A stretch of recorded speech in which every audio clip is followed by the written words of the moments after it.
Hello बच्चों, आइए प्रश्न को देखते हैं। तो प्रश्न में दिया है कक्षकों को समवृत्त कहा जाता है जब पहला विकल्प है उनके तरंग फलक बराबर होते हैं, दूसरा विकल्प है उनके तरंग फलक बराबर किंतु निम्न ऊर्जा के होते हैं, तीसरा विकल्प है उनके तरंग फलक बराबर किंतु समान ऊर्जा के होते हैं और चौथा विकल्प है उनकी ऊर्जाएं समान होती हैं। आइए मुख्य अवधारणा की चर्चा करते हैं। मुख्य अवधारणा। तो प्रश्न में क्या दिया, कक्षकों को समवृत्त कहा जाता है। तो समवृत्त क्या होता है, यानी कि डीजेनरेट ऑर्बिटल।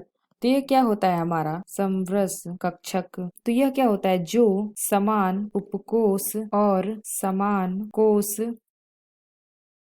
से संबंधित होते हैं। तो जो समान उपकोष और समान कोष से संबंधित होते हैं वह क्या कहलाते हैं, समवृत्त कक्षक कहलाते हैं। तो आइए अपना विकल्प देखते हैं, कौन सा विकल्प सत्य है। तो पहला विकल्प क्या दे रखा है, उनके तरंग फलक बराबर होते हैं। तो यह विकल्प हमारा गलत है, क्योंकि उनके तरंग फलन बराबर नहीं, भिन्न भिन्न भी हो सकते हैं। यह भिन्न भिन्न भिन्न होते हैं।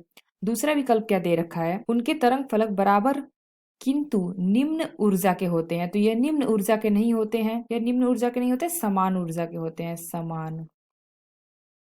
इसलिए यह विकल्प भी हमारा गलत है। तो तीसरा विकल्प क्या दे रखा है, उनके तरंग फलक बराबर किंतु समान ऊर्जा के होते हैं। तो समान ऊर्जा के तो होते हैं, लेकिन वह तरंग फलक बराबर नहीं होते हैं।